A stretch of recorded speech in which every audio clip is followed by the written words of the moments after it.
오늘 말씀은 민수기 14장. 온 회중이 소리를 높여 부르짖으며 백성이 밤새도록 통곡하였더라. 이스라엘 자손이 다 모세와 아론을 원망하며 온 회중이 그들에게 이르되 우리가 애굽 땅에서 죽었거나 이 광야에서 죽었으면 좋았을 것을 어찌하여 여호와가 우리를 그 땅으로 인도하여 칼에 쓰러지게 하려 하는가? 우리 처자가 사로잡히니 애굽으로 돌아가는 것이 낫지 아니하랴. 우리가 한 지휘관을 세우고 애굽으로 돌아가자. 하매 모세와 아론이 이스라엘 자손의 온 회중 앞에서 엎드린지라. 그 땅을 정탐한 자 중 눈의 아들 여호수아와 여분의 아들 갈렙이 자기들의 옷을 찢고 이스라엘 자손의 온 회중에게 말하여 이르되 우리가 두루다니며 정탐한 땅은 심히 아름다운 땅이라.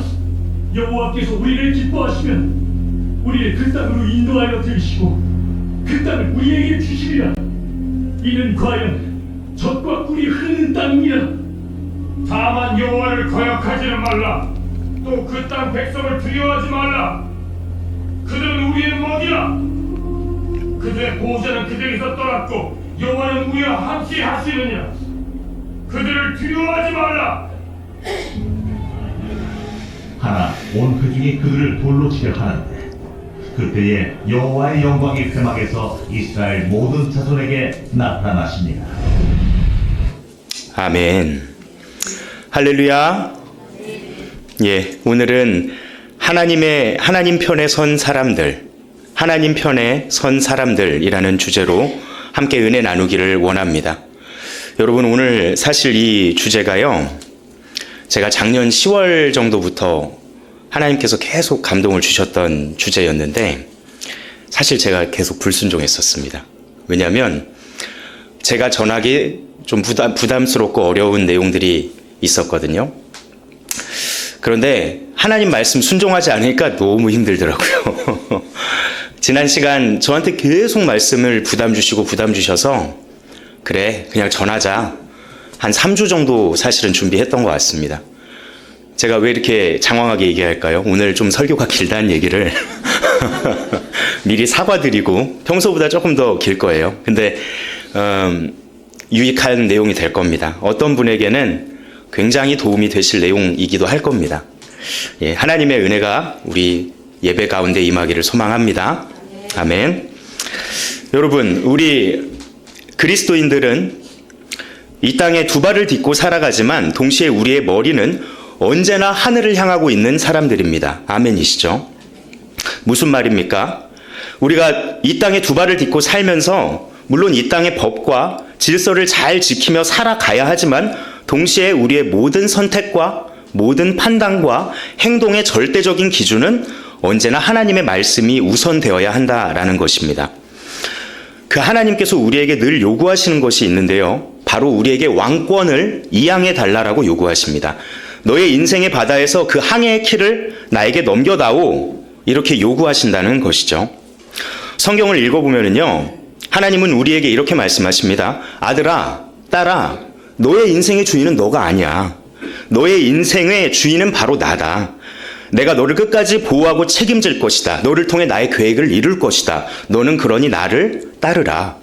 하나님께서는 늘 우리에게 이렇게 말씀하시죠. 이게 바로 기독교인입니다. 그리스도를 따라가는 사람. 우리는 인생의 주인이 바뀐 사람입니다. 나에게서 하나님으로요. 아멘이시죠? 그런데 세상은 어떻게 말을 하죠? 전혀 다르게 주장을 합니다. 아니야, 너의 인생의 주인은 너야. 네가 너의 인생의 주권자야. 그냥 네가 하고 싶은 대로 하면서 살면 돼. 다른 사람 말 신경 쓰지 마. 다른 어떤 것도 신경 쓰지 않아도 돼. 네 마음 가는 대로 해. 이것이 세상의 주장이고 세상의 가르침입니다. 여러분, 유명한 스포츠 브랜드 나이키 아시죠? 나이키 한번 보시면은 이게 나이키 광고 메시지예요. 너무 유명하죠? Just do it. 무슨 뜻입니까? 해석하면 그냥 해. 그냥 네가 원하는 대로 해. 사실 이 뜻이에요. 물론 포장은 멋지게 하죠. 그냥 도전해. 지금 당장 도전해. 이런 식으로 포장을 하지만 본질은요, 너의 인생의 주인은 너야. 너가 하고 싶은 대로 해. Just do it. 이렇게 이런 메시지를 주는 것이죠. 참 신기하게요. 광고들을 보면 이런 류의 광고가 굉장히 많습니다. 그리고 이런 류의 광고는 늘 대히트를 칩니다. 왜냐? 인간이 죄인이거든요. 인간의 본성 자체가 원래 하나님을 늘 떠나고 싶어 합니다. 사사기 시대처럼 모든 인간은 자기 소견에 옳은 대로 하기를 원하거든요. 그래서 이런 형태의 광고 메시지가 나오잖아요. 사람들이 열광합니다. 그리고 이런 메시지가 사람들의 마음을 흡족하게 합니다. 그래서 기업 입장에선 매출이 굉장히 향상되게 되죠. 그러니까 같은 메시지를 계속 노출할 수밖에 없는 것이죠. 지금 우리는 이런 세상 속에서 살고 있다는 사실을 깨달아야 합니다. 정신을 바짝 차리지 않고 긴장을 놓고 살다 보면 어느 순간 나도 모르게 이 세상 풍파에 휩쓸리게 됩니다. 여러분 잊지 마십시오. 우리의 기준은 언제나 하나님의 말씀, 우리의 주인은 언제나 하나님입니다. 아멘. 여러분 오늘 말씀 주제가요. 하나님 편에 선 사람들입니다. 여러분 이렇게 자기 인생의 주권을 하나님께 맡긴 사람들은요. 언제나 하나님 편에 섭니다. 당연하겠죠. 나의 왕의 뜻이 여기에 있는데 우리가 도대체 어디로 다른 데로 가겠습니까? 당연히 우리는 늘 하나님 편에 설 수밖에 없는 것이죠. 그런데 반면에 교회를 다니더라도 여전히 자기 자신이 왕의 자리에 앉아 있는 사람은요. 하나님 편에 서지 않습니다. 물론 평소에는 잘 몰라요. 이게 잘 드러나지는 않거든요. 근데 결정적인 선택의 순간이 오면은 자기가 어디에 서 있는지 그 위치가 선명하게 드러나게 됩니다. 그는 반드시 하나님의 반대편에 서게 됩니다. 왜냐하면 그 사람의 선택 기준은 하나님의 말씀이 아니라 내 소견에 옳은 대로이기 때문입니다. 그저 사람이 보기에 옳은 것, 사람의 이성과 지혜와 합리성이 부합되는 곳에 서기 때문입니다. 여러분 근데 그거 아세요? 사람의 눈에 옳은 곳에 서면 반드시 결과적으로 하나님 반대에 있게 된다는 사실입니다. 그래서 이 땅에 있는 사람은 두 부류로 나눌 수 있는데요. 첫 번째, 하나님 편에 서는 사람들, 그리고 두 번째, 사람의 편에 서는 사람들입니다. 오늘 본문 말씀이 바로 그 내용에 대해서 이야기를 하고 있습니다. 오늘 본문 바로 앞장 민수기 13장을 보면은 그 유명한 12정탐꾼 이야기가 나옵니다. 온 이스라엘을 대표해서 지파별로 가장 뛰어난 지도자들을 한 명씩 선발합니다. 그리고 그들이 가나안 땅을 40일 동안 면밀하게 정찰하고 돌아오죠. 근데 결과 보고가 좀 이상합니다. 동일한 것을 보고 왔는데 결론이 서로 다른 겁니다. 12명 중에 10명이 이렇게 말합니다. 야, 우리가 그 땅 정말 가보니까 좋긴 좋더라. 아주 비옥하고 적과 꿀이 흐르던 땅이 맞더라. 그런데 결론은 우리는 그곳에 가면 절대 안 된다. 우리 다 죽는다. 그곳에 사는 거대한 전투민족을 보니까 우리는 메뚜기 같더라. 절대 가면 안 된다. 이것이 10명의 결과 보고였습니다. 이에 백성들이 크게 동요하기 시작합니다. 웅성웅성 거리더니요. 두려움에 사로잡히게 됩니다. 그때 여호수아와 갈렙 오직 2명만이 백성들을 진정시키면서 이렇게 말합니다. 아니야, 우리 이길 수 있습니다. 어서 올라갑시다. 올라가서 그 땅을 점령합시다. 하나님께서 그 땅을 우리에게 붙이셨습니다. 그런데 대중들의 선택은 어떤 것이었죠? 대중은 10명 정탐꾼의 그 선택, 부정적인 결과 보고를 따라가게 됩니다. 여러분 여기서 우리는요. 다수결의 함정을 보게 됩니다. 아무리 여호수아와 갈렙이 믿음의 고백을 해도요. 무려 10명이나 되는 사람이 계속해서 나쁜 소문을 퍼뜨리니까 여론이 뒤집힙니다. 그 결과가 어떻게 됩니까? 소문이 소문을 낳고 두려움이 두려움을 낳고 불신이 불신을 낳더니 모든 이스라엘 백성이 모세와 아론을 저주하고 하나님을 원망하기 시작합니다. 오늘 본문 1절에서 5절 말씀입니다. 우리 한 절씩 같이 읽겠습니다. 예, 1절부터 5절까지 읽겠습니다. 시작.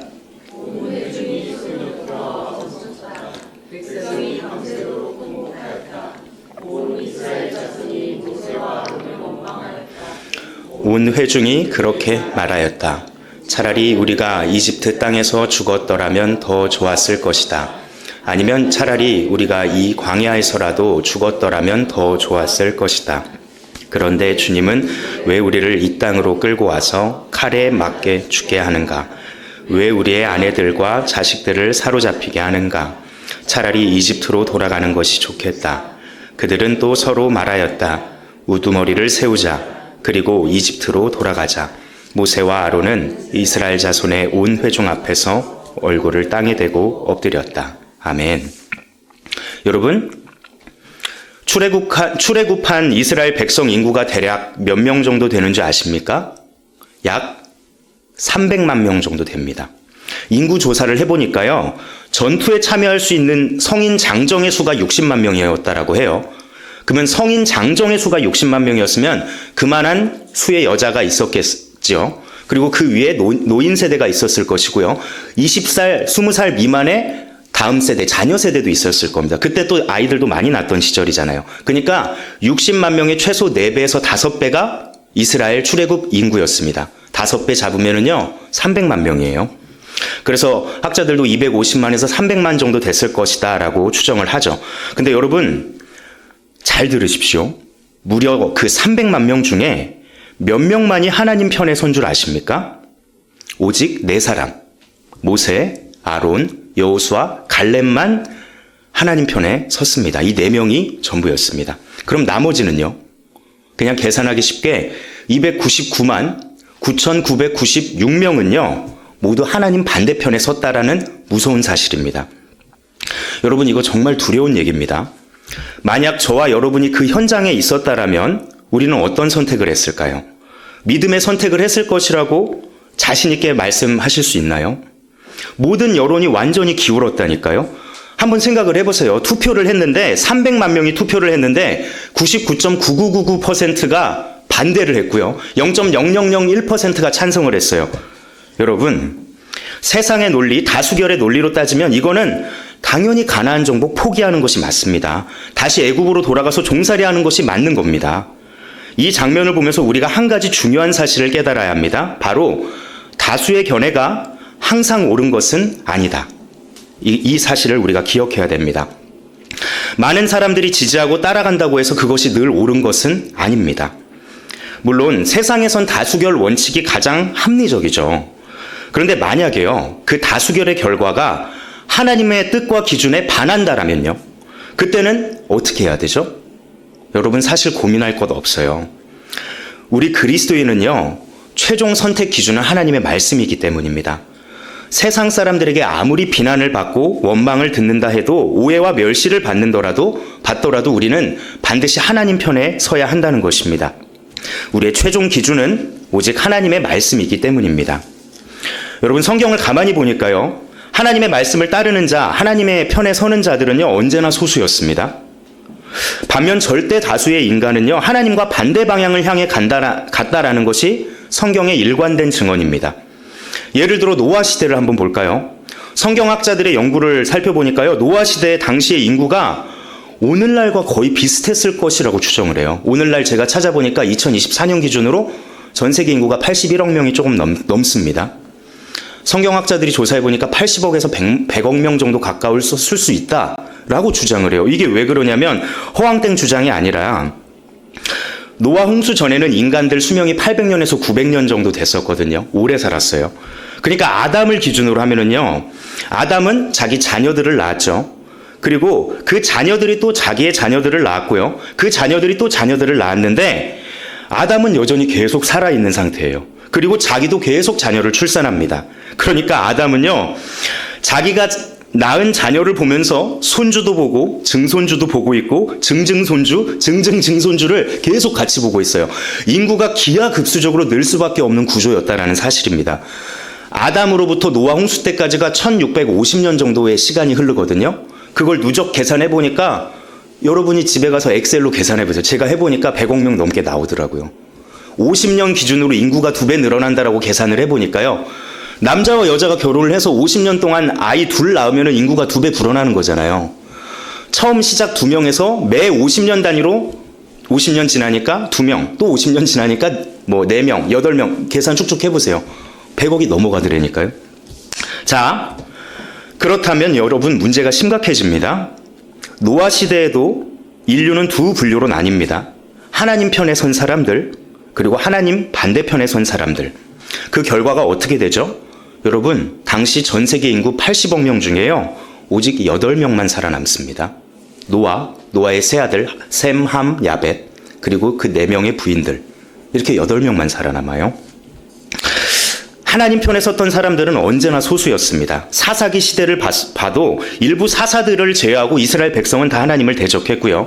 이어지는 다윗 왕조 시대, 분열 왕국 시대에도 마찬가지입니다. 이스라엘이 나중에 북왕국과 남왕국으로 갈라지는데요. 북쪽이든 남쪽이든 너무 타락을 하니까 하나님께서 그들을 회개시키고 깨우려고 선지자들을 계속 보내거든요. 그런데 이스라엘 백성들 북쪽이든 남쪽이든 선지자들을 배척하고 하나님을 끝까지 대적합니다. 대부분 그렇게 합니다. 여러분, 예수님 시대는 또 어떨까요? 예수님이 하나님이시잖아요. 그런데 예수님을 끝까지 따랐던 사람들은 언제나 소수였고요. 절대 다수의 유대인들은 그 하나님을 십자가에 못 박아 죽였습니다. 자, 오늘날로 한번 와보겠습니다. 오늘날은 어떻습니까? 전혀 다르지 않습니다. 오히려 아주 교묘하게 문화로, 미디어로, 트렌드로 포장해서 사탄은 자신의 사탄적인 메시지로 사람들을 완전히 사로잡아 버렸습니다. 그래서 하나님을 주인 삼고 살아가는 사람들이 급격한 속도로 줄어들고 있습니다. 기독교 인구가요, 정말 빠른 속도로 줄어들고 있습니다. 모두가 세상의 메시지에 귀를 기울이고 자기 자신이 주인이 되고 자기가 왕이 되어서 살아가고 있죠. 심지어 인권이라는 단어로 포장해서요, 하나님이 너무너무 싫어하시는 죄들을 옹호하고 포장하는 일들이 버젓이 일어나고 있습니다. 여러분, 한국 상황도 아주 심각합니다. 그런데 제가 정말 이 설교 준비하면서 기도하면서 하나님께 지혜를 구했는데, 한국을 예로 들면은 자꾸 사람들이 정치적인 이슈로 오해를 하세요. 그래서 하나님이 지혜를 주셨어요. 미국을 케이스로 예를 들어라. 그러면 한번 이렇게 돌아서 오니까 좀 덜하거든요. 자, 제가 미국을 케이스로 예를 들 겁니다. 그런데 염두에서 들으십시오. 한국 상황도 그리 다르지 않다라는 것을요. 자, 정치 이야기를 제가 좀 할 것 같은데 사실은 본질은 정치 이야기가 아닙니다. 한번 들어보세요. 자, 민주주의 나라라면 어느 나라나 진보 정당과 보수 정당이 있습니다. 공산주의 독재 국가에서는요, 오직 한 가지 정당만 존재를 하죠. 공산당, 그렇죠? 그러니까 보수와 진보는 언제나 이 자유민주주의라는 테두리 안에서 서로를 보완하고 견제하면서 균형 발전을 지금까지 이루어 왔습니다. 미국은요, 보수당을 공화당이라고 하죠. 공화당. 그리고 진보 정당을 민주당이라고 합니다. 이제 그건 이름이 같죠, 저희랑. 자, 공화당과 민주당, 이 둘의 역사는 미국에서 거의 200년이 넘습니다. 제가 지금 단순히 정치 이야기 하는 게 아닙니다. 그것을 초월한 어떠한 거대한 영적 흐름에 대해서 지금 말하려고 하는 겁니다. 자, 계속합니다. 보수와 진보, 우파와 좌파의 차이는 정부 역할에 대한 관점이 서로 다르다라는 것에 있습니다. 우파인 공화당은요, 시장 경제를 아주 중요시합니다. 그래서 정부가 시장에 너무 개입하는 것을 반대하죠. 기업들이 자유롭게 경영하고 시장 경제가 발전할 수 있도록 해야 한다라는 것입니다.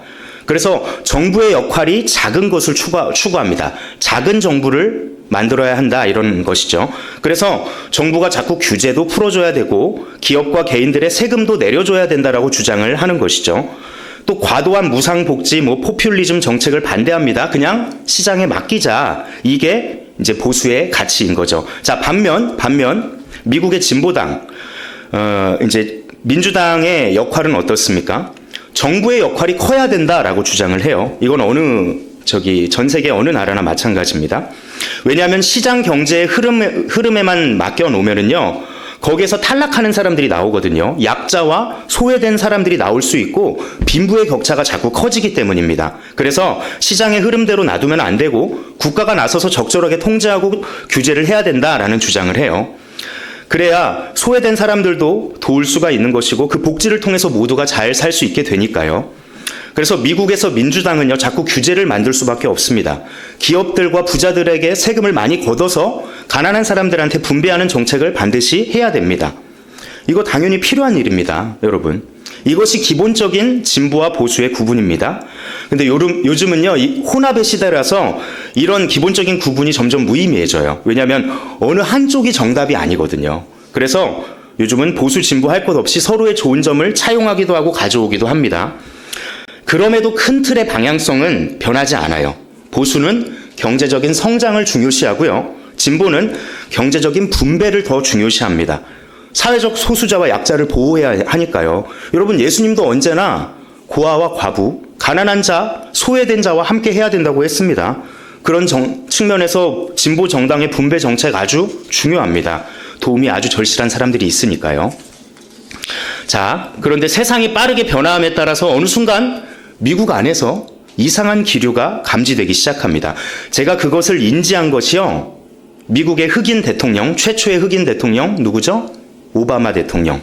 오바마가 당선된 이후부터 뭔가 이상한 특이점을 발견하게 됐습니다. 여러분, 제가 여기서 커밍아웃을 하면 저는 전라북도에서 태어났습니다. 전라도는 어떤 정치색이 강한지 아시죠? 저는요, 아주 열혈 민주당원이자 저는 길거리 사거리에서 피켓 들고 선거운동도 청년 때 했었어요. 왼쪽 정당, 레프트, 좌파를 지지하던 청년이었습니다. 당연히 미국에서 민주당인 오바마 대통령이 되었을 때 너무 기쁘더라고요. 기독교 정신하고도 맞잖아요. 가난하고 굶주리고 소외된 이웃을 챙기는 민주당. 정신없이 성장만 하기보다는 분배에 집중하는 민주당이 얼마나 성경적입니까? 그래서 오바마 대통령이 당선된 이후에 미국에도 하나님의 사랑과 하나님이 기뻐하시는 일이 많이 일어날 거라고 기대를 했습니다. 그런데요, 자꾸 이상한 점을 제가 발견하게 됩니다. 뭐냐면 오바마의 그 민주당이 너무 한쪽 극단으로 치우치는 겁니다. 예를 들면 소외된 이웃, 소수자의 인권과 약자를 보호해야 한다는 명분으로 동성애자, 호모, 게이, 트랜스젠더를 우대하는 정책들을 아주 적극적으로 펼치기를 시작합니다. 그때는 뭐 그럴 수 있다라고 생각했어요. 솔직히 우리나라 아니니까. 그런 걸 빼면 다 나머지는 좋게 보였거든요. 그 이후에도 이상한 점이 또 보이는 겁니다. 미국은 완전한 기독교 국가로 시작됐다는 사실을 아십니까? 영국에서 신앙의 자유를 위해서 목숨 걸고 태평양을 건넌 그 청교도들이 세운 나라가 바로 미국입니다. 오직 신앙의 자유를 위해서 신대륙으로 건너온 사람들에 의해서 오늘날 미국이 건국됐습니다. 그래서요, 여러분, 모든 미국 대통령 취임식 행사를 할 때 마지막에 성경에 꼭 손을 얹고 목사에게 기도를 받게 됩니다. 미국 초대 대통령 조지 워싱턴부터 이 전통이 이어졌던 것이고요. 지금 모든 대통령들이 이 전통을 지키고 있는 것이죠. 하나님 앞과 사람 앞에서 성경적 가치관으로 나라를 정직하게 운영하겠다라고 선포하고 선서하는 것이죠. 여러분, 근데 우리가 다 알죠? 기도할 때 어떻게 끝내요? 기도할 때 우리가 다 기도문을 한 다음에 예수님의 이름으로 기도합니다. 아멘. 이렇게 끝내죠. 여러분, 이게 왜 어디서 시작된 줄 아세요? 왜 꼭 예수님의 이름으로 기도를 할까요? 이게 예수님께서 12제자와 최후의 만찬을 하시고 마지막으로 하셨던 그 말씀에서부터 기원이 됩니다. 자, 요한복음 14장 13절로 14절 우리 함께 읽겠습니다. 시작.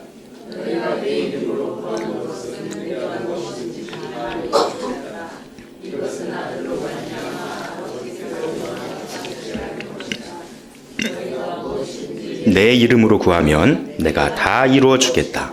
아멘. 예수님께서 내 이름으로 구하라고 하셨어요. 그래서요, 지금도 전 세계에 있는 모든 기독교인은 기도 끝에 반드시 예수님의 이름으로 기도합니다라고 합니다. 그런데 오바마 대통령 취임식 때 이상한 단어가 추가돼요. 원래는요, we pray, 우리는 기도합니다. in Jesus name, 예수님의 이름으로 이렇게 하고 끝나는 게 맞아요. 근데 we pray in Jesus name and in the name of all who are holy and right. 아멘. 이렇게 기도를 해요. 세상의 모든 거룩하고 올바른 존재들, 그들의 이름으로 기도합니다. 아멘. 이상한 걸 추가하더라고요. 여러분, 다른 모든 신들의 이름을 기도문 마지막에 갖다 붙인 겁니다. 왜 그런지 제가 찾아봤어요.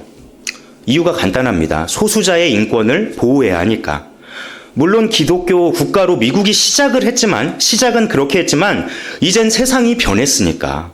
미국에는 알라신을 믿는 이슬람 교도도 있고 불교, 힌두교, 심지어 아프리카 토속 종교, 샤머니즘을 믿는 사람, 점성술을 믿는 사람, 무당을 믿는 사람, 심지어 사탄을 숭배하는 사람까지 너무나 다양하고 많은 소수자들이 있기 때문에 예수님의 이름으로만 기도를 하면 그들의 인권을 침해할 수 있으니까 이게 이유더라고요. 너무 충격을 받았어요, 저는. 여러분, 근데 사람이 뭔가 한번 무엇인가를 좋아하고 지지하고 편을 들기 시작하면 그 마음을 쉽게 바꾸기가 아주 어렵습니다. 저도 그랬어요. 저의 정체성이 부정당하는 느낌이었어요. 저는 아주 열혈 민주당원이었고 좌파였거든요. 오랜 시간 지지했던 그 시간들이 부정당하는 느낌을 받았습니다. 그래서 제 신앙 양심에 조금은 찔렸지만 애써 모른 척하고 계속 지지를 했었습니다. 어쨌든 소수자, 약자, 소외된 사람을 보호하려고 애쓰고 노력하는 미국의 민주당이 더 옳다고 믿었기 때문입니다. 그 이후로 미국 대통령이 어떻게 바뀌냐면요. 오바마를 시작으로 오바마 대통령, 그 다음에 트럼프 대통령, 처음으로 이제 당선되죠. 그 다음 바이든 대통령, 다시 이번에 트럼프가 됐죠. 오바마, 트럼프, 바이든, 트럼프입니다.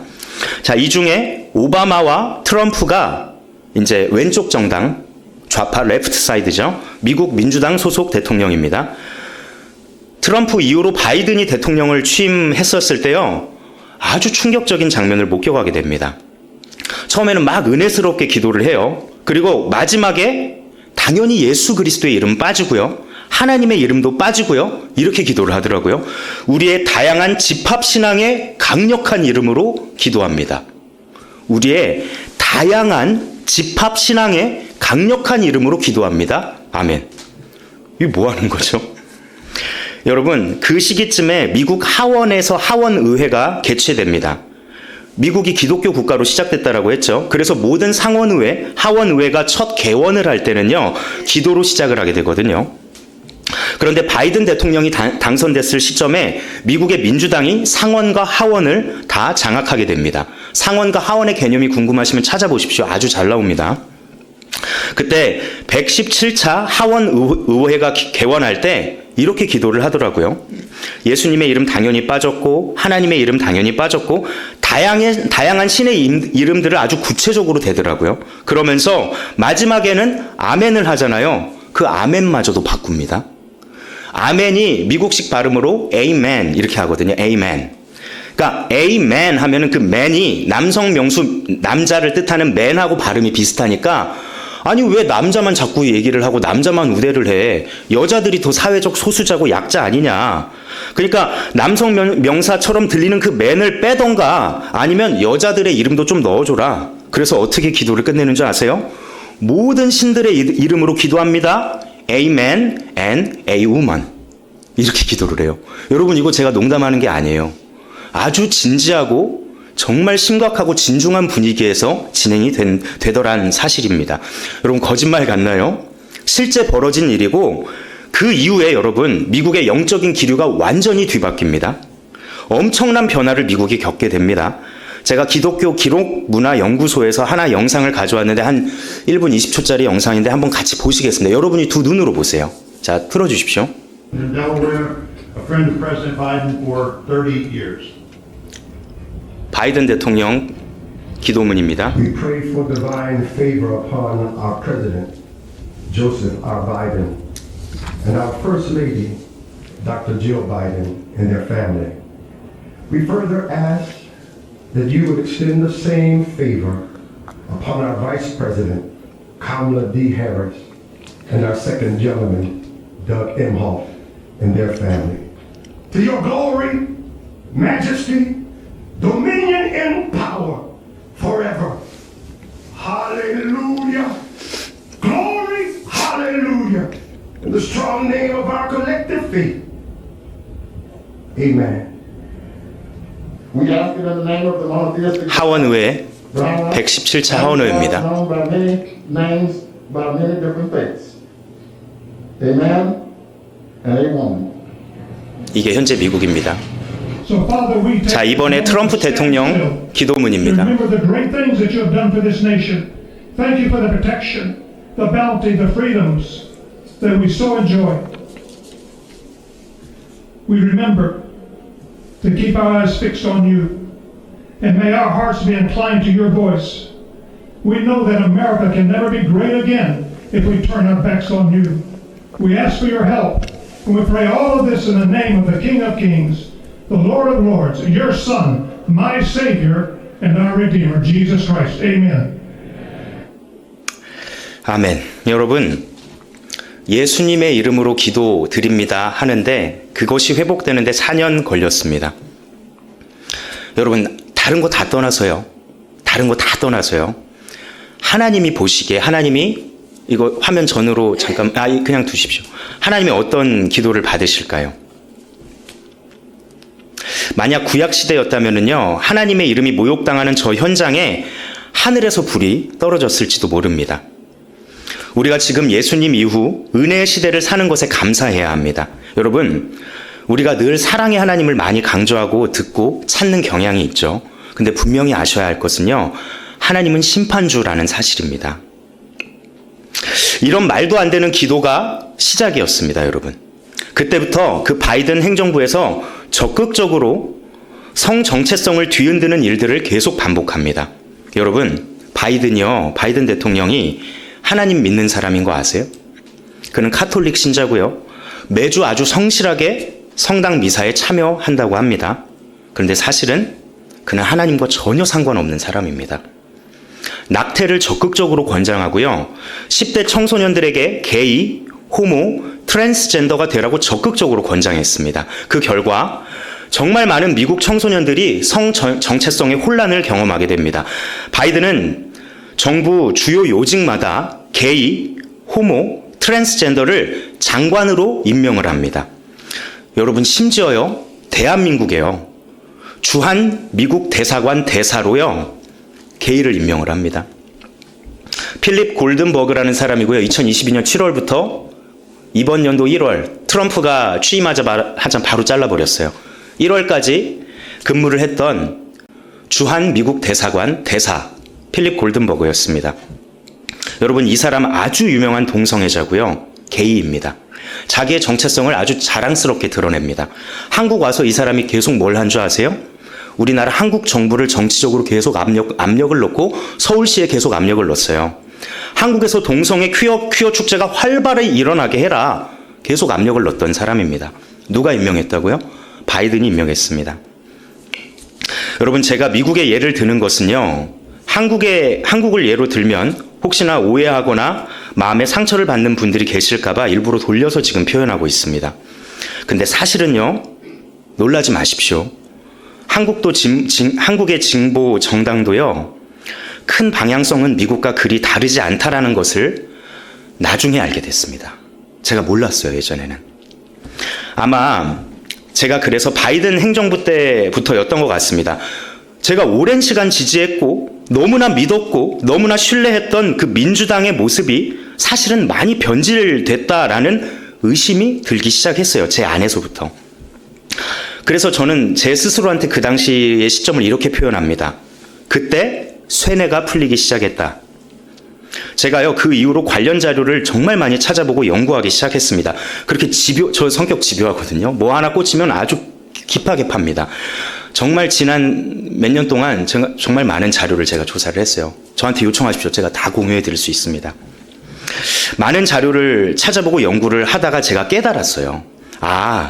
지금은 전 세계적으로 현재의 진보 세력, 현재의 민주당은 하나님과 완전히 반대편에 서 있는 상태구나.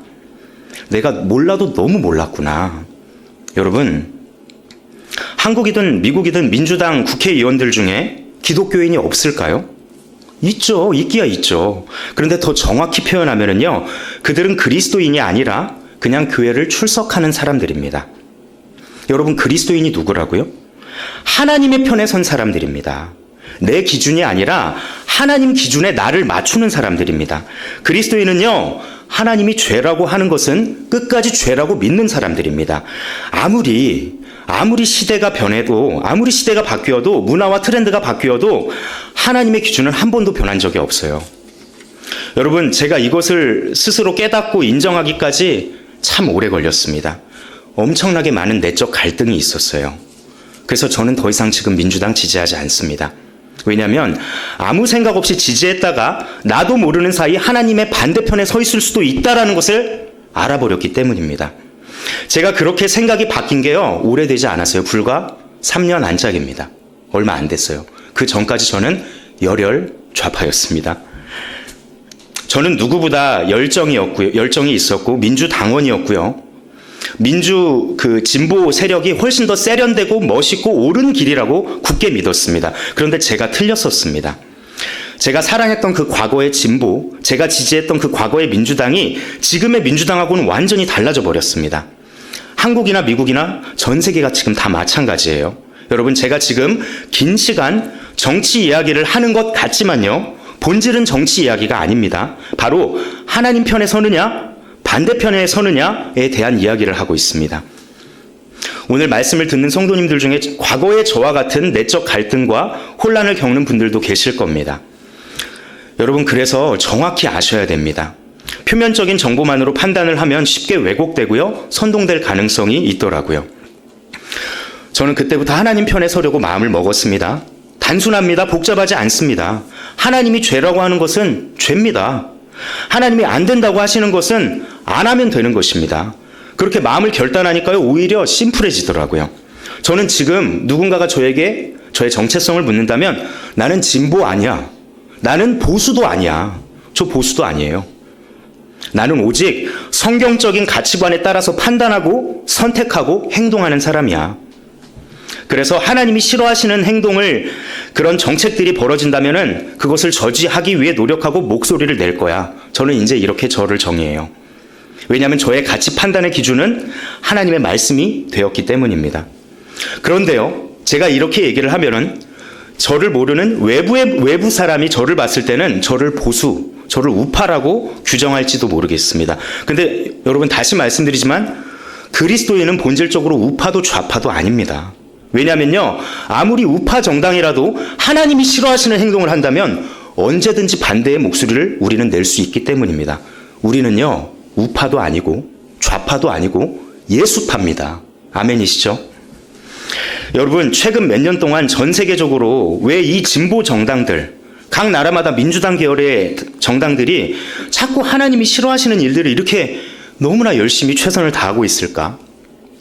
한국도 포괄적 차별금지법이라는 이름으로 동성애를 합법화하려고 정말 끈질기게 노력을 하고 있습니다. 지난 10년 동안요, 우리는 잘 모르지만 최전선에서 그것을 몸으로 막아낸 그리스도인들이 굉장히 많아요.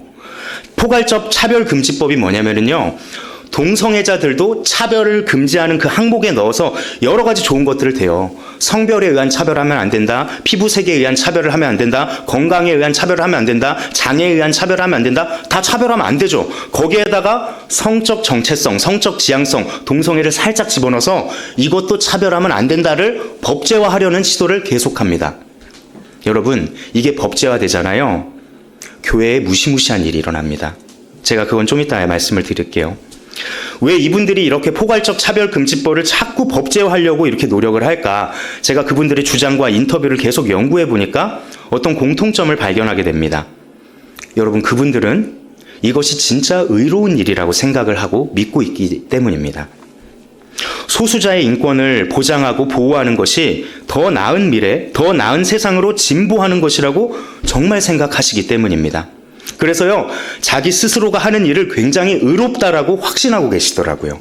하나님이 아주 싫어하시는 소돔과 고모라로 이 땅을 만들어가는 것에 굉장한 사명감과 굉장한 결단과 굉장한 자신감으로 일을 추진하고 있더라고요. 여러분, 어떠세요? 이게 여전히 남의 일처럼 들리세요? 너무 내 일과는 멀리 있는 일처럼 들리십니까? 만약에 이런 법들이 현실화되잖아요. 당장 교회 안에서 어떤 일이 일어나냐면, 목사님께서 설교하실 때 하나님이 죄라고 한 것을 죄라고 말하기 어려워집니다. 목사님들 입에 자물쇠가 걸어지는 거예요. 만약에 청중 중에 누군가가 목사님의 설교에 이의를 제기하고 고소를 하잖아요. 그 교회에는 정부로부터 경고장을 받고요, 인권위로부터 굉장히 벌금을 받게 됩니다.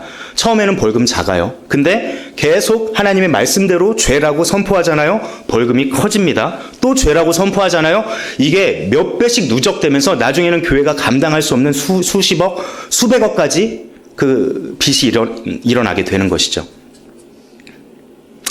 여러분, 그렇게 교회가 파산하게 됩니다. 그 결과 목사님들은요, 하나님의 말씀을 있는 그대로 전하지 못하게 됩니다.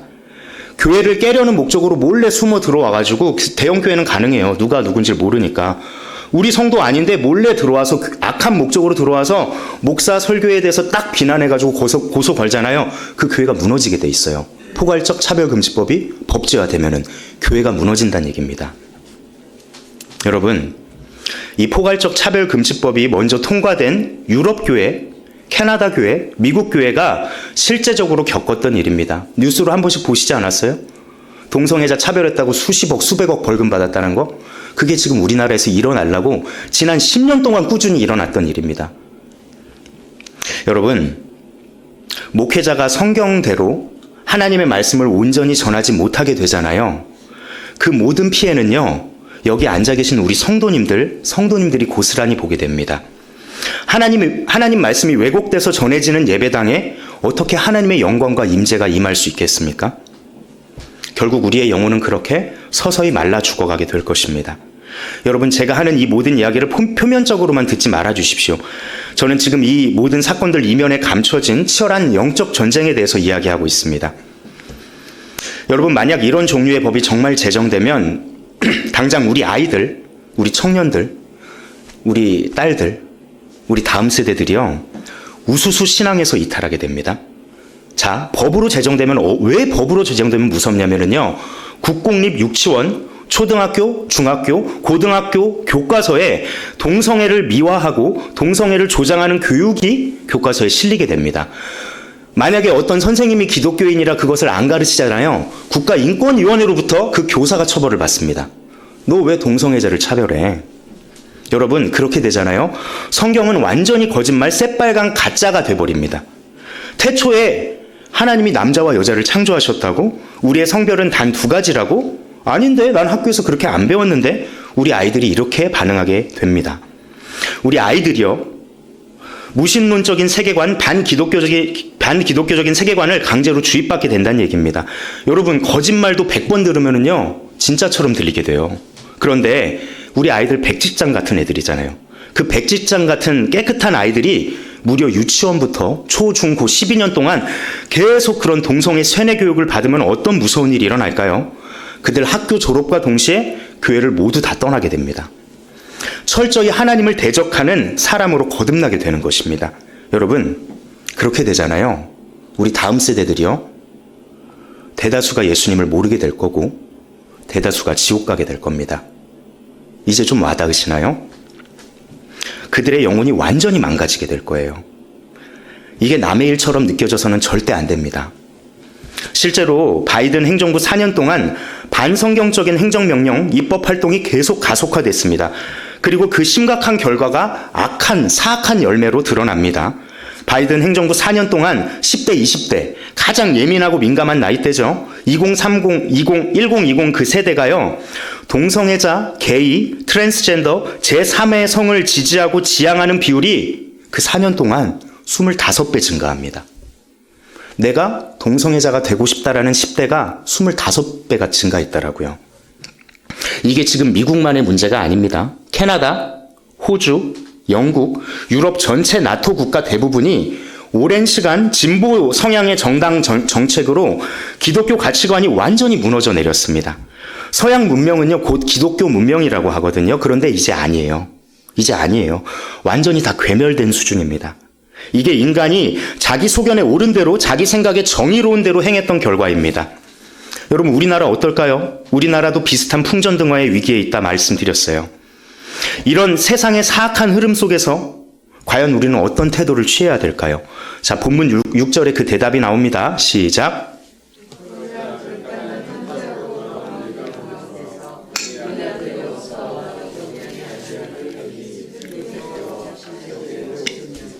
아멘. 백성들 모두가 하나님의 반대편에 섰습니다. 그때 여호수아와 갈렙이 그들의 모습에 분노합니다. 이것은요, 여호수아와 갈렙이 혈기가 많아서 개인적인 혈기를 부린 것이 아니라 하나님의 이름이 모욕을 받는 것에 대한 거룩한 분노, 의로운 분노였습니다. 여러분, 성도는요, 하나님의 이름이 모욕받는 일에 분노할 줄 알아야 합니다. 우리가 오해하는 것이 있어요. 성도는 온유하고 착해야지, 침묵하고 내 신앙생활에만 집중해야지, 이렇게 생각하는 분들이 생각보다 많아요. 여러분, 침묵하는 것이 온유한 것이 아니에요. 모세의 예를 한번 들어볼까요? 모세 성격이 어떤 것 같습니까? 기본적으로 그의 기질은 매우 혈기가 많은 사람입니다. 여러분, 금송아지 사건 앞에서 극대노하면서 했던 그의 행동 생각해 보세요. 아니, 하나님께서 직접 새겨주신 십계명 돌판을 던져서 깨트려 버렸어요. 사실 온유함과는 거리가 멀어 보이는 사람 아닙니까? 그런데요, 그 모세에 대한 하나님의 평가가 완전히 다르던데요. 하나님께서 모세에 대해 어떻게 평가하십니까? 민수기 12장 3절입니다. 시작.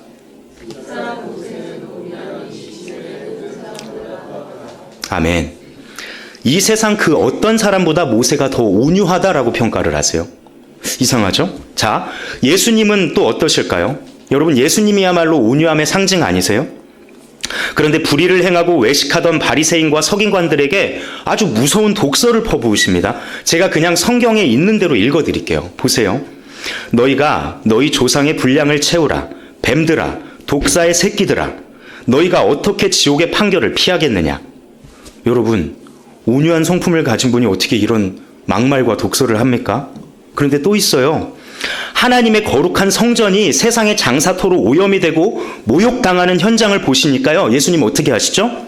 곧장 뛰어드셔서 그 상을 뒤엎고 소리를 지르시고 사람들을 성전에서 내쫓으십니다. 여러분, 하나님은요, 모세를 가장 온유한 사람이라고 했고요, 예수님은 온유함 그 자체 아니십니까? 우리의 기준하고 하나님의 기준이 다른 거 보이세요? 성도는 옳지 못한 일, 하나님의 이름이 모욕받는 일에 분노할 줄 알아야 합니다.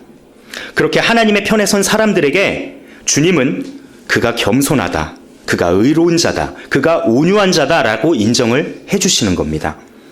그런데 너무 많은 성도님들이요, 그냥 착하기만 해요. 그냥 침묵하기만 해요.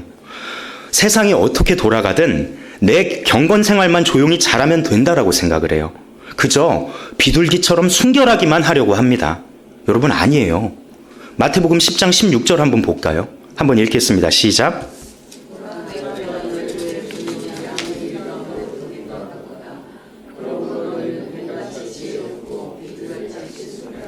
아멘. 여러분, 마귀의 세력은 문화로 유행을 포장해서 아주 강교하게 모든 것을 장악하고 있습니다. 비둘기처럼 그냥 순결하기만 해서는 안 됩니다. 뱀처럼 지혜롭게 상황을 파악해야 합니다. 그리고 하나님의 이름이 모욕받는 상황에 대해서 우리는 거룩한 분노를 낼 줄 알아야 합니다. 여러분, 그렇다고 우리 모두가 어디 반대 집회에 나가고 밖으로 뛰어나가자 이 얘기를 지금 하는 게 아닙니다. 그저 내가 지금 있는 이 현재 위치에서 깨어나야 한다라는 얘기를 하고 있습니다. 무엇이 옳고 그른지 오직 하나님의 말씀을 기준으로 판단해야 한다라는 말입니다. 그러니까요, 조용히 여러분들 있는 위치에서 깨어나셔야 됩니다. 분명한 어조로 반성경적인 정책들에 대해서 반대 입장을 표명해야 합니다. 가까운 친구에게, 친척들에게, 믿음의 동역자들에게 그냥 사실을 있는 대로 전해주기만 하면 돼요. 판단은 각자가 할 것입니다. 제가요, 처음 트럼프 대통령을 봤을 때 아니, 저런 사람이 있어, 깡패야? 저 이런 생각을 했었어요. 그는 기독교인이라고 스스로 밝히지만 우리가 흔히 생각하는 신실하고 온유한 성도의 모습이 전혀 아닙니다. 독선적이고요, 독단적이고 공격적이고 굉장히 계산적인 사람입니다. 상대를 공격하고 흠잡는 것에 주저함이 없습니다. 여러분, 그 사람 개인적으로 여자 문제가 깨끗하지도 않고요, 결혼을 무려 3번이나 했어요. 그런데 그렇게 이상해 보이는 사람한테 하나님은 그를 도구로 삼아서 사용하고 계시는 걸 제가 보게 됩니다. 여러분, 비정상적이던 미국이요, 그 미국의 비정상적이던 가치관이 정상적인 모습, 원래의 모습, 성경 중심적인 가치관으로 굉장히 빠른 속도로 지금 복구되고 있습니다. 어쩌면 트럼프같이 앞뒤 안 가리는 저돌적인 성격이기 때문에 이렇게 좌편향된 세상에서 굴하지 않고 개혁을 추진할 수 있는 건 아닐까? 그런 생각이 들더라고요. 저는 하나님 안에서 우연은 없다라고 생각하거든요. 전 세계적으로 하나님을 조롱하고 하나님을 대적하는 문화가 가득한데 이런 상황 속에서 하나님이 저 사람을 도구로 쓰시는 것이 어떤 계획이 있겠구나, 그런 생각이 들더라고요. 조금만 관심을 갖고 한번 둘러보십시오. 한번 찾아보세요. 직접 검색을 한번 해보세요.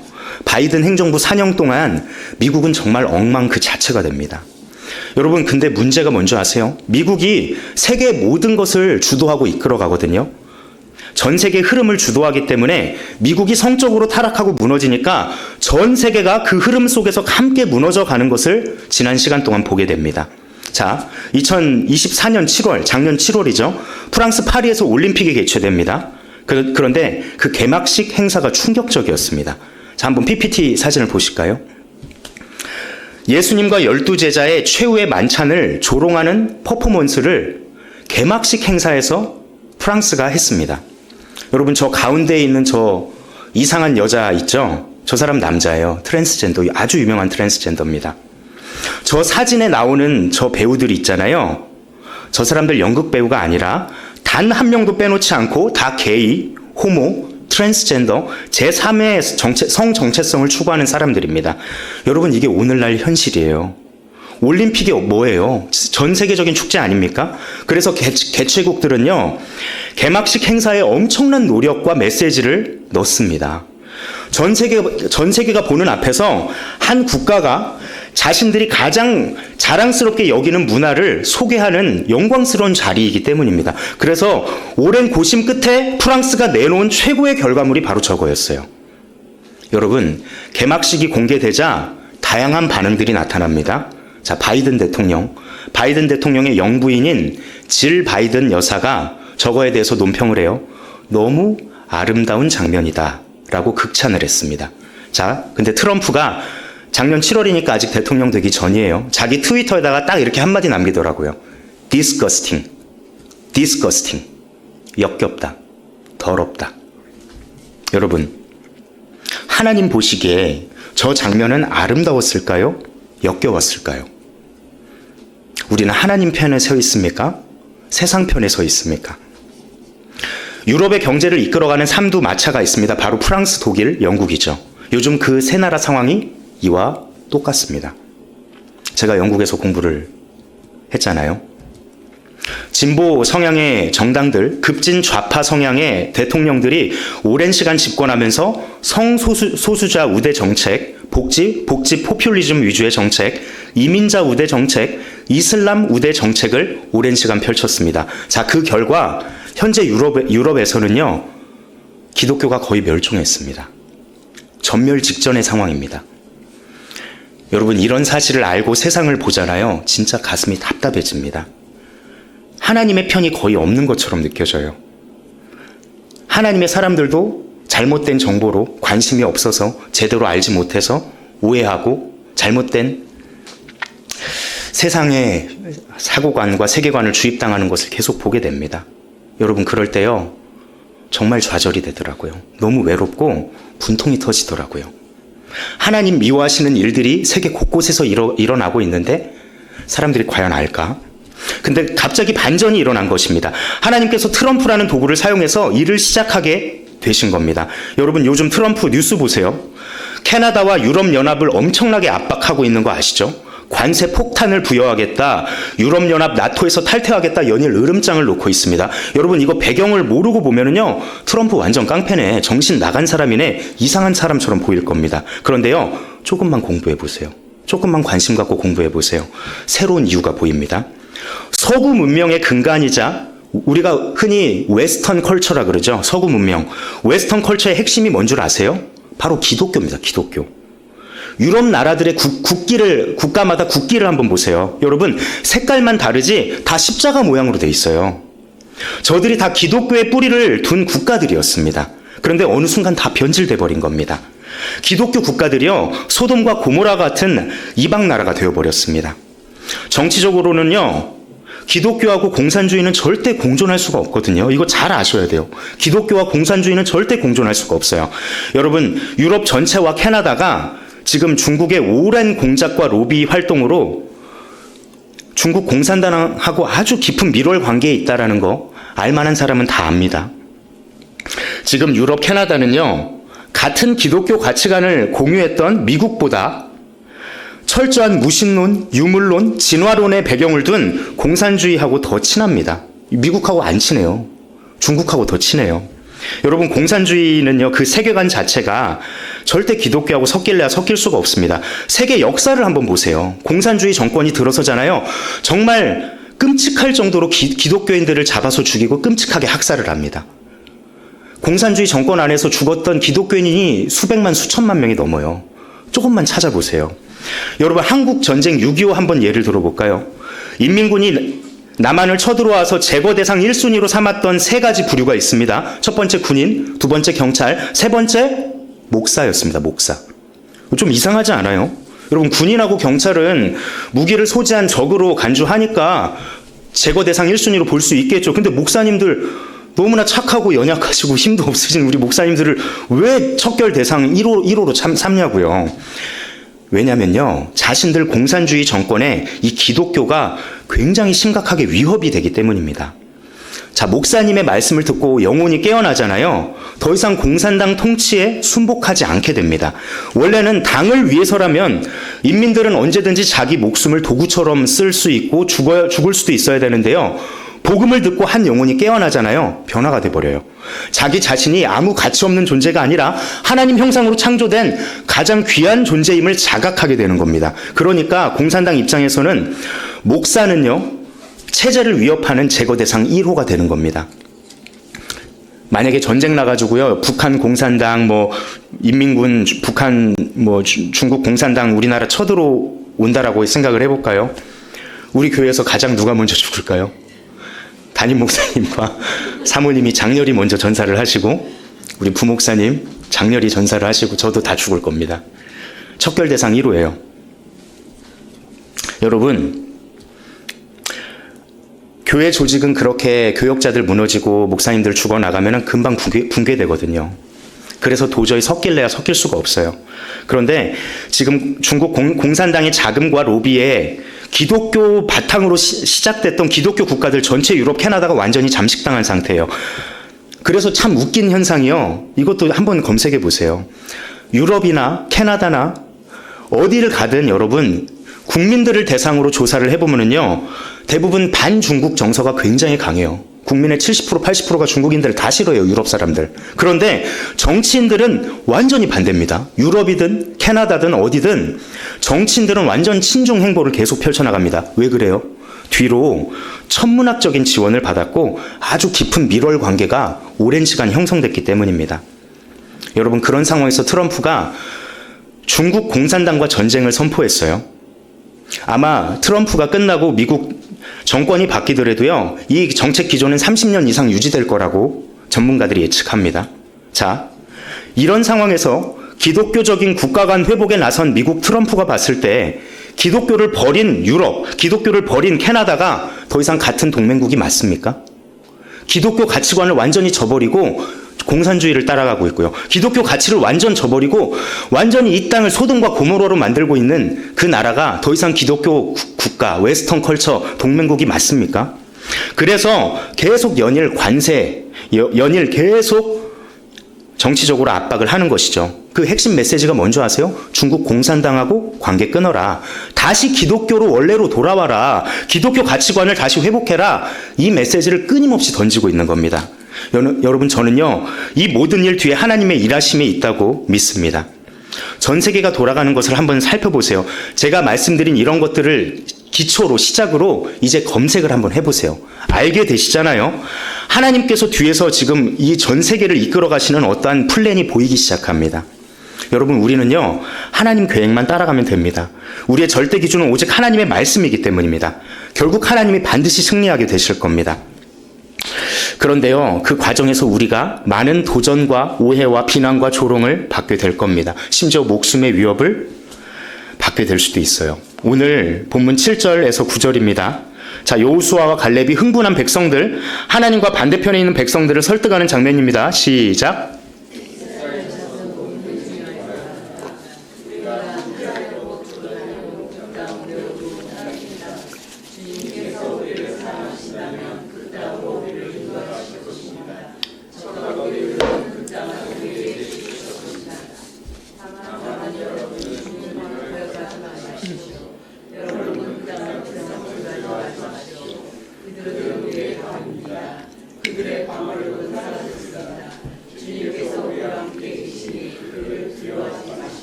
아멘.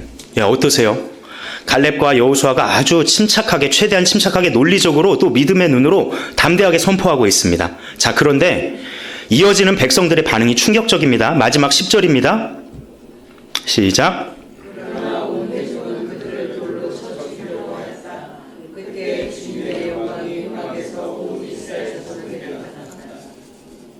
여러분, 하나님의 사람은요, 때로는 절대적인 고독에 처할 수도 있습니다. 생각해 보세요. 출애굽 백성 300만 명 중에 299만 9,996명은 무섭게 반대를 합니다. 오직 4명만이 하나님 편에 서 있습니다. 얼마나 두렵고 외로웠을까요? 실제적인 목숨의 위협을 얼마나 많이 받고 있나요? 우리가 정말 진리 위에 굳건히 서 있잖아요. 반드시 어려움을 겪을 때가 옵니다. 그런데 두려워하실 필요가 없어요. 왜냐하면 하나님을 의뢰하는 자는 하나님의 절대적이고 영원한 보호를 받기 때문입니다. 백성들이 죽이려고 하니까요, 하나님의 영광이 회막에서 온 이스라엘 자손에게 나타났다라고 합니다. 그 준엄하신 하나님의 현현이 갑자기 나타나니까요, 모든 백성이 그 앞에 무릎을 꿇게 되고 하나님의 편에 섰던 그 4명의 사람들 머리 한 오라기도 건드리지 못했습니다. 주께서 우리를 반드시 지키십니다. 아멘. 요즘 너무 혼란하고 어수선한 대혼돈의 시기를 살아가고 있습니다. 그런데 기독교, 특히나 대한민국 기독교 역사 속에서 이보다 더 극심한 대혼란의 시대가 있었어요. 바로 일제치하 30년의 시절입니다. 그때 기독교인들은 지금보다 더한 도전을 받고 있었어요. 무엇입니까? 바로 신사참배. 여러분, 일본이 조선 땅 곳곳에다가 신사를 세우고요, 조선인들에게 참배를 하도록 강요했습니다. 세상 사람들은요, 싫죠. 찝찝하고 뭔가 강제로 해야 되니까 짜증내고 답답해했지만 결국 이내 순응하게 됩니다. 자, 그런데 기독교인들한테는 이게 타협이 안 되는 겁니다. 10계명의 제1계명, 2계명을 정면으로 어기게 되니까요. 그래서 처음에는요, 신사참배하라고 할 때 대부분의 기독교인이 다 반대했습니다. 목사님들도 다 반대하셨고 거부하셨어요. 자, 그런데 핍박의 강도가 점점 강해지기 시작합니다. 그 핍박의 강도가 점점 견디기 어려운 수준으로 올라갑니다. 서서히 대세를 따라가는 교회들이 나오기 시작하고 친일 목사님들이 나오기 시작합니다.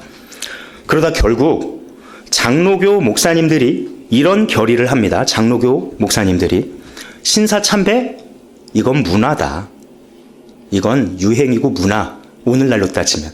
이건 일본의 문화를 우리가 존중해 주는 거다. 그러니까 신사참배는 우상숭배가 아니다. 그래서 성도들에게 해도 괜찮다라고 결의합니다. 그리고 목사님들끼리는 이런 얘기를 하는 거예요. 우리가 다 잡혀가면 이 불쌍한 양들 어떻게 해. 일단 이 위기는 넘겨야지. 여러분, 이분들이 하나님 편에 섰습니까? 사람 편에 섰습니까? 대부분은 하나님이 미워하시고 싫어하시는 이 행동에 동참하게 됩니다. 다수결의 원칙이니까요. 자, 근데 그때 단 한 분이 저항을 시작하십니다. 누구시죠? 주기철 목사님이요. 여러분, 주기철 목사님이 얼마나 절대적인 고독에 시달린 줄 아십니까? 일제의 탄압과 고문도 너무너무 힘든데 오히려 같은 목사님들에게 심한 비난과 손가락질을 받게 됩니다. 너만 잘났냐? 너만 고고하고 순결하냐? 이런 것이죠. 그럼에도 계속 신사참배를 거부하니까 같은 교단 목사님들에 의해서 주기철 목사님이 목사직에서 파면당합니다. 평신도로 강등돼요. 신사참배를 거부하니까 주기철 목사님 순교하실 때는 평신도로 돌아가신 거예요. 아셨어요? 그리고 여러분, 그 주기철 목사님의 명예와 그 목사직이 언제 복권된 줄 아세요? 2016년에 됐습니다. 그 오랜 몇십 년 동안 그 명예가 복권되지 않았어요. 얼마나 주 목사님 고통스럽고 외로웠을까요? 그저 하나님의 편에 섰다는 이유만으로 이런 육체적, 극도의 심리적 고통을 겪어야 했던 것입니다. 여러분, 우리가 주기철 목사님 대단한 초인으로 생각하는 경향이 있는데 사실 아니에요. 제가 몇 년 전에 주 목사님 그 자녀분들이 여럿 계시는데 막내 아들분이 하시는 간증을 본 적이 있습니다. 그때 주기철 목사님도 굉장히 연약한 인간이구나, 이걸 제가 깨달았는데요. 일본 순사들이 목사님을 한 번씩 집에 보내줬다라고 해요.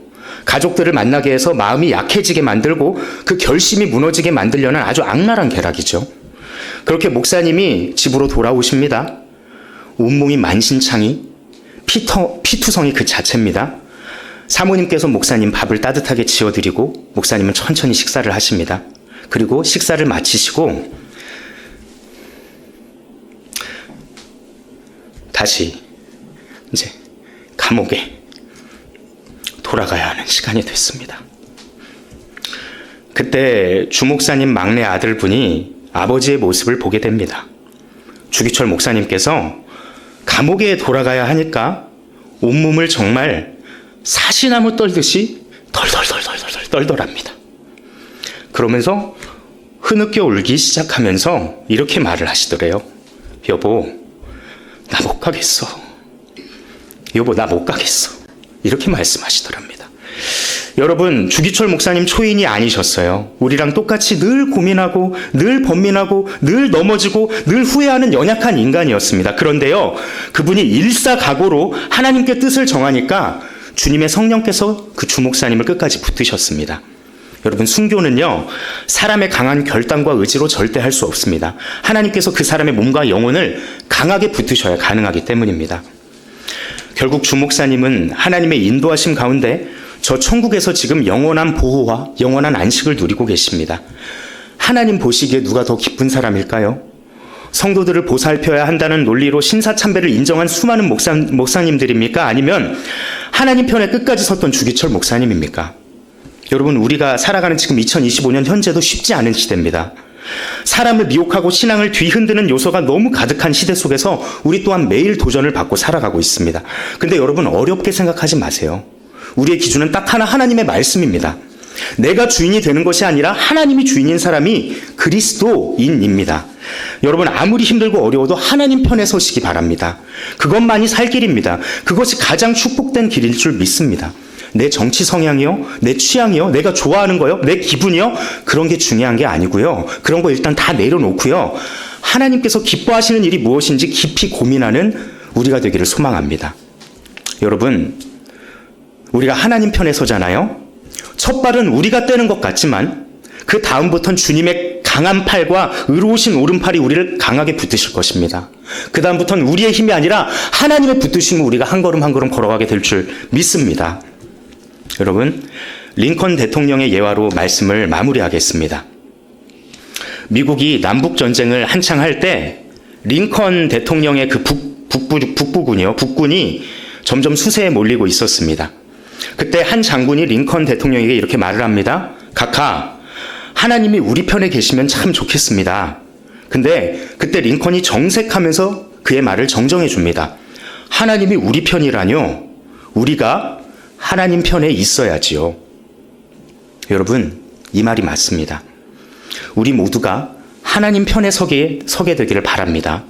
꼭 그렇게 되길 거룩하신 예수님의 이름으로 축복합니다. 기도하겠습니다. 하나님 아버지, 우리의 모든 기준이 하나님 말씀이 되기를 원합니다. 우리의 인생과 영혼의 주인은 내가 아니라 오직 하나님이십니다. 하나님만이 나의 왕이십니다. 세상의 유혹에 흔들리지 않는 용기를 허락하여 주시고 언제나 믿음의 길 위에 하나님 편에 서 있는 우리 모두가 되게 하여 주옵소서. 감사드리며 이 모든 말씀 우리를 구원하신 거룩하신 예수님의 이름으로 기도드립니다. 아멘. 이 시간 425장 찬양을 부르시며 하나님께 예물을 드리겠습니다.